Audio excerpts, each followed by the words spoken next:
একঘেয়েমি চিকেনের ঝোল ভাত না খেতে ইচ্ছা করলে এইভাবে কিন্তু মাঝে মধ্যে চিকেন পোলাও বানিয়ে খেতে পারেন।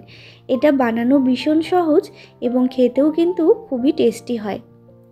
বাচ্চা থেকে বড় সকলেই কিন্তু এই রেসিপিটা ভীষণ পছন্দ করবে। একবার দেখলেই কিন্তু এই রেসিপিটা আপনারা শিখে নিতে পারবেন, এতটাই সহজ। নমস্কার বন্ধুরা, মায়ের রান্না অ্যান্ড ব্লগ চ্যানেলে আপনাদের সকলকে জানাই অনেক স্বাগত। আজ আমি হাজির হয়ে গেছি চিকেন পোলাওয়ের রেসিপি নিয়ে। এই রেসিপিটা দেখার জন্য সম্পূর্ণ ভিডিও কিন্তু দেখতে হবে। তার আগে যারা এখনও চ্যানেলটাকে সাবস্ক্রাইব করেননি তারা কিন্তু অবশ্যই চ্যানেলটাকে সাবস্ক্রাইব করে পাশে থাকা বেল আইকনটা কিন্তু অবশ্যই ক্লিক করে রাখবেন। তো প্রথমে আমি এখানে 1 কিলো মতো চিকেন নিয়েছি। চিকেনটা একটু বড় বড় পিস করে কেটে নিয়েছি। আপনারা চাইলে ছোট পিস করেও কেটে নিতে পারেন, যার যেরকম সুবিধা হবে। এরপরে চিকেনটাকে ভালো করে ধুয়ে আমি এরপর ম্যারিনেশন করে নেব। দিয়ে দিলাম লবণ, হলুদ এবং লঙ্কার গুঁড়ো, আর দিয়ে দিলাম ফ্যাটানো টক দই। এরপরে ভালো করে কিন্তু মেখে নিতে হবে।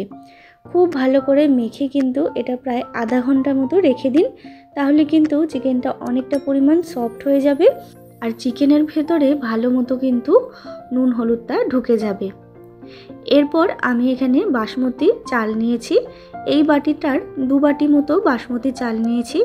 এরপরে চালটাকেও কিন্তু প্রায় আমি আধা ঘন্টার মতো ভিজিয়ে রাখবো, যাতে চালটা ভালো মতো ভিজে যায় আর চালটা একটু লম্বা লম্বা হয়ে যায়। এরপরে কিন্তু আমি একটা হাঁড়ি নিয়েছি। আমি এই রেসিপিটা হাঁড়ির মধ্যে করব।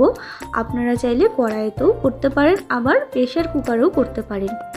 তারপরে সাদা তেল গরম করে নিয়েছি অনেকটা পরিমাণে, তার মধ্যে দিয়ে দিলাম 1 থেকে 2 চামচ মতো ঘি।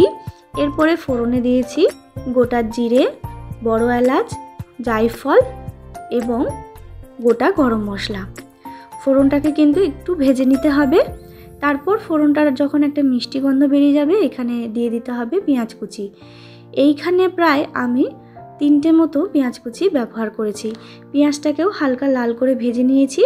তারপর আদা রসুনের পেস্ট আগে থেকেই করে রেখেছিলাম, সেটাই দিয়ে দিলাম।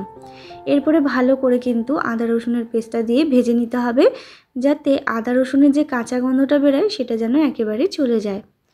আদা রসুনের কাঁচা গন্ধ চলে গেছে।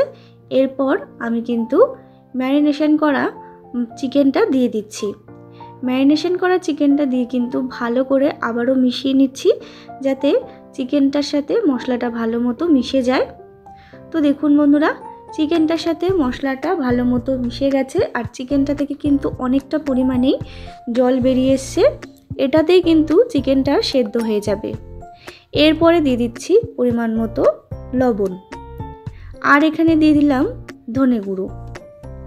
এরপর দিয়ে দেব আমি এখানে গোলমরিচ গুঁড়ো। এরপর ভালো করে আবারও কষিয়ে নেব সমস্ত গুঁড়ো মশলা দিয়ে। খুব ভালো করে কিন্তু চিকেনটাকে কষাতে হবে।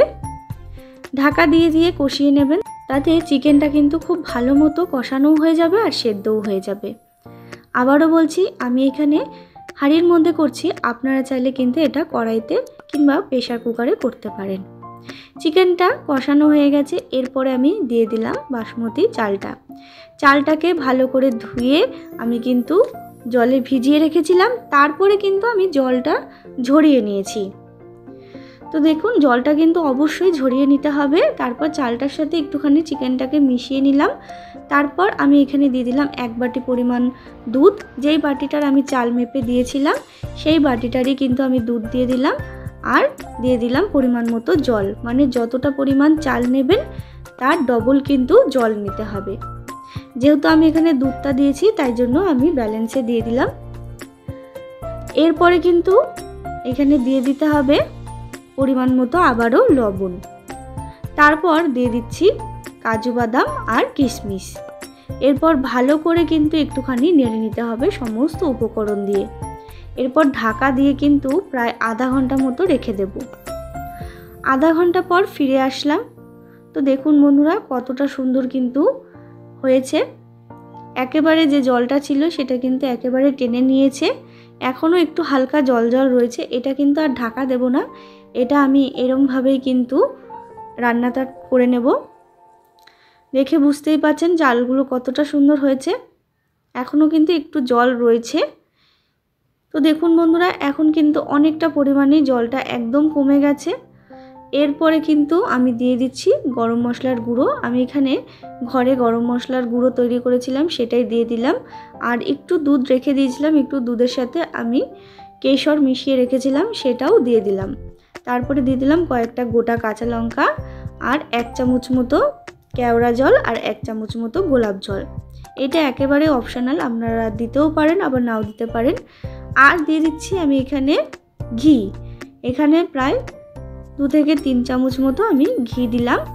আর আগেই আমি বেরেস্তা করে রেখেছিলাম, সেই বেরেস্তাটা আমি ছড়িয়ে দিলাম। এরপরে আবারও ঢাকা দিয়ে কিছুক্ষণ রেখে দিতে হবে।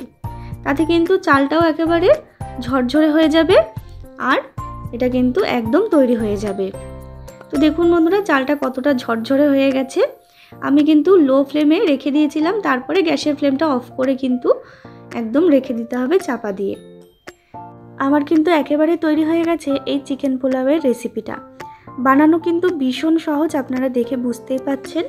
একটুখানি জলের মাপ করে দিলে কিন্তু একেবারে ঝরঝরে পোলাও তৈরি হয়ে যাবে। এইভাবে একঘেয়েমি চিকেনের ঝোল ভাত না খেয়ে এইভাবে কিন্তু মাঝে মধ্যেই আপনারা চিকেন পোলাও রান্না করে খেতে পারেন। এটা ভীষণই সুস্বাদু হয় আর খেতেও কিন্তু ভীষণ মজাদার হয়। বাচ্চা থেকে বড় সকলেই কিন্তু এই রেসিপিটা ভীষণ পছন্দ করবেন আর খুবই সহজ এবং চটজলদি একটি রেসিপি বলতে পারেন।